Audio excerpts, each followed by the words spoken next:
during my life, I kind of like learned to work hard, and it felt like it was the right thing to do. And it's kind of the way that they taught me. The more clogged your pipes are, the more effort you feel inclined to offer. The less leverage you're using from alignment, then the more effort is required. And it felt like, to a certain degree, that I was being rewarded for working hard, and I accomplished things that I believed I couldn't have if I didn't work hard. We are not going to keep interrupting you, but we want to stick this in here. We probably are going to keep interrupting you, but we are not challenging the idea of action at all. We are just submitting that when you reach for the high-flying disc first, when that's what matters most to you, and you get good at it, then the inspired action that will come from that will feel effortless. But when you're on a lower flying disc and inspiration comes, and it will, because momentum causes the inspiration. You might feel inspired to punch somebody in the nose, but it's not from a high-flying disc. So when that inspiration to act comes, there's more effort that's involved in it, because you're needing to compensate with action for energy that's not in alignment. That was so good. It was. So good to understand. Esther has taken it to such an extreme these recent days that anytime anything feels like efforting, may not even be a word, but she likes it. Efforting. Every time I'm efforting, she says, I know I haven't done the energy work. If I'm efforting, I haven't done the energy work. And sometimes she's been saying to us, Abraham, I get it that you want us to be on the high-flying disc and the inspiration will come from that. And oh, how I love that feeling, she says. But there are some things that I have to do today, whether I'm on the high-flying disc or not. I got to do it today. It's due today. Whether I'm on the high-flying disc or not, I have to do it today. So what can I do to get on the high-flying disc? And then she says, and isn't that sort of efforting? If I'm doing a focus wheel to get on the high-flying disc, or if I'm deliberately thinking, and we say, that's as far as we would like you to take your efforting. She texted efforting to Tracy the other day, and autocorrect changed it to elfing. And she thought, that's much better. I'd rather elf it than effort it.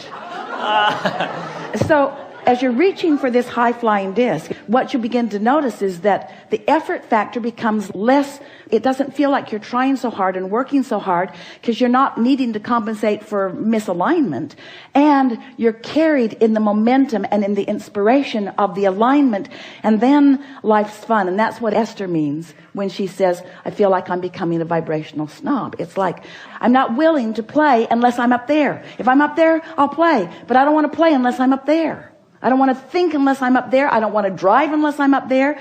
I don't want to do anything unless I know that I'm up there. So Abraham, do I effort to get up there? And we say, well, you're just going to have to work this out. After a while, you begin noticing what things take you there, and the path of least resistance gets easier and easier. It's so cool, because I went through kind of like the same journey in the past few weeks, and there was one specific subject that I started feeling so much resistance and so much I was really trying to pedal upstream. And then I guess I don't know if it's the first time in my life, but it was so much that I'm like, oh well, I'm letting go. I'm not doing this. I let go. And I was having a conversation with a friend, and I said, well, it feels too easy to let go. And then I realized what I said. I'm like, why is easy bad? Because you've been trained to believe in your effort, because you live in a world where you're translating vibration through your senses, and you can see that the effort to move that chair from there to over there accomplishes something. So there is this effort that gives you immediate results that you begin to believe in, but there is a vibrational alignment that gives you such leverage results that we want you to demonstrate to yourself too. We're not trying to talk you out of action, and we're really not trying to talk you out of effort. We just want you to use the energy that creates worlds in the way that you intended. Most people don't line up their energy, create a sort of mess with their thoughts, and then use their effort to try to clean up the mess. And if you're not making messes, then you don't have to clean them up. And everything that you want is all laid out for you. There is a path of least resistance that when you get on the vibe of it, it lights up, and that's not effort. It's alignment. You said something really important about how there is some satisfaction factor. And we want to say, anytime you're feeling that satisfaction, you're on the right path. When you get that feeling of satisfaction, or that feeling of exhilaration or elation, that feeling of wanting something, those feelings mean that you're in the right vibration and that the path is opening. And it's just going to get clearer and clearer and easier for you to see. Our favorite word is, you will realize it. When you're in the vibrational wavelength of something wanted, and you've practiced the momentum of it until the path of least resistance is really flowing, your realization, and that's what that satisfaction factor is. It's a realization that you're in this moment, right here, right now, on the right path, on the right vibe, on the right thought. So my question, I guess, is now, the way I was able to kind of like let go of this stuff is, it felt like I was taking a little vacation with my brain, like not really going somewhere else, but letting go. And now I'm excited to say it in terms of what you've heard here today. Letting go of what? Well, I didn't let go. I took myself away from resistance, I guess. Stay with us for a minute. Yeah. Let go is the right word. Okay. Letting go of what? Letting go of unnecessary, futile effort. Yes. Letting go of the weakest course of action. Yes. In order to allow the most powerful course of action. How does that feel? Well, at first it feels odd because you don't do it that often. But after a while, you'll become a vibrational snob like Esther. After a while, you'll begin to say, I don't have to work on this. The energy isn't in place, and any work I do is just sort of wasted effort. It's not wasted in the sense that it's going to make me get clear about what I want, but now's not the time to apply the effort. It's not the time to apply the effort. The time to apply the focus is when the energy is moving. You see, that way you direct it. In other words, it's like, do you want to get under the hood of your engine and pull the belts and pulleys and pistons? Or do you want to sit behind the seat and just guide it? Guide the speed and guide the direction. It's like that. So let law of attraction be the engine, and let the universal forces be the power, and you be the one who directs it toward what matters to you. I get that, and I love that. So let's talk about something actual.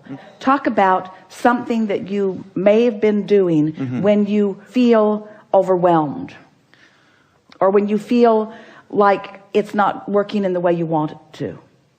Well, lately, I guess that what led me to this is I took myself away from it. I grabbed a pen and paper, and I went to get a coffee and something sweet, and I wrote down stuff that I like. And that makes me feel good at that moment. And then... So here's the thing that you're grappling with. I was in the midst of applying my action in the way I've learned to do. Right. And in the way I've been rewarded by others who live in an action-based universe, who like to see plenty of action. The whip crackers around me who tried to motivate me to action.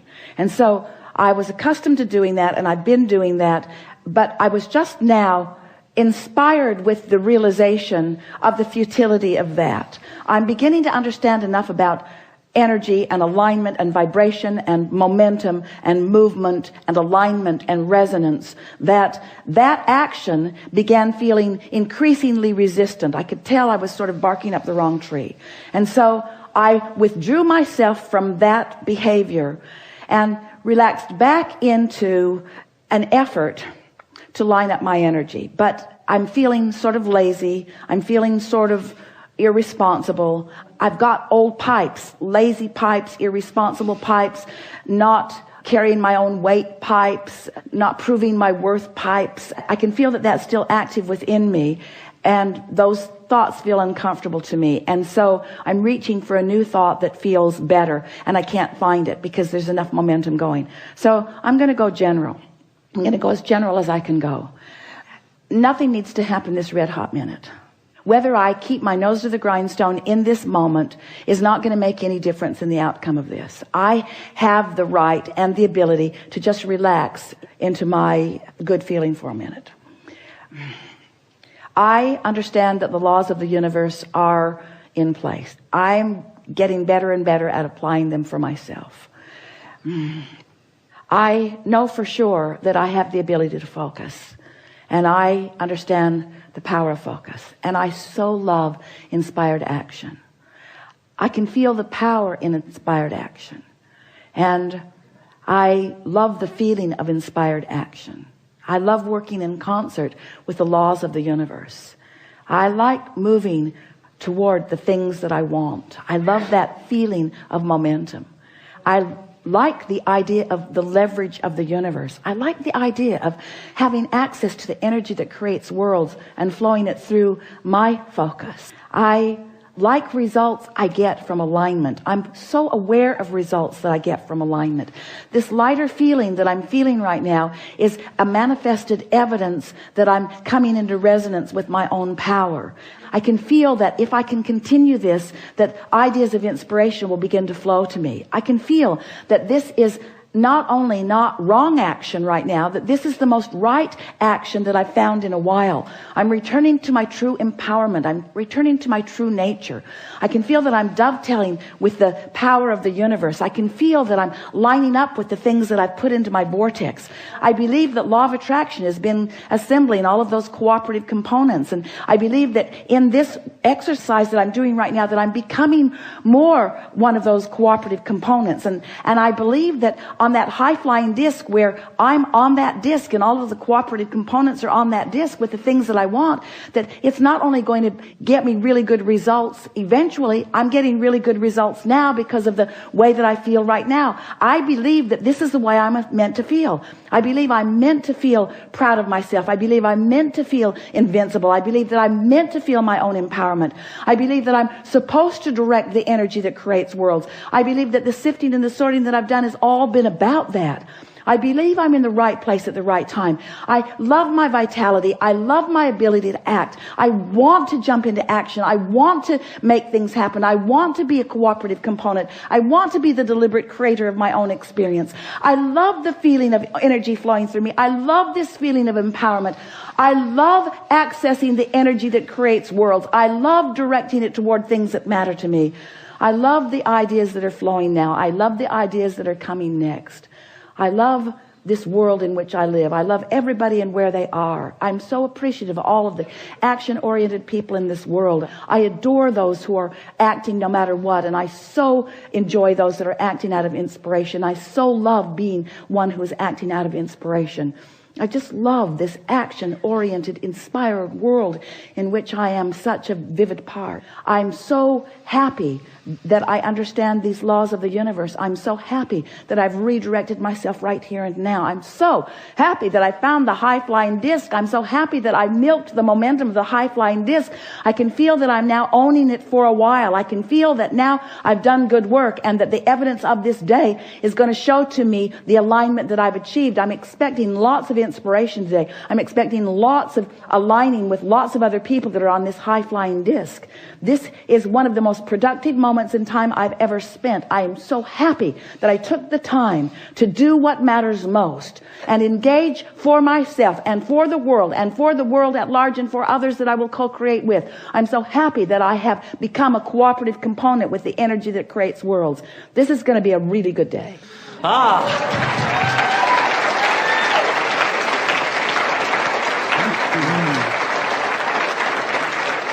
You just get better and better and better at that. And then all manner of cooperative components punctuate for you, give you evidence all day today. Watch what happens. Your lives will be different just from participating in that high-flying rampage. Your vibrational set point has changed. Your point of attraction has changed just from participating that much. Can you imagine what's going to begin to happen as you deliberately reach for that high-flying disc and that you don't engage? Someone calls, I can't talk to you. Why not? I'm not on the high-flying disc. Where are you going? To the high-flying disc. What are you going to do? Milk it. Well, where is it? It's on the high-flying disc. In other words, as you begin, they won't lock you up right away. And in the meantime, enough wonderful things will come to you that they'll want to be your friend. This is a really good time for us to take a segment of refreshment. Thank you so much.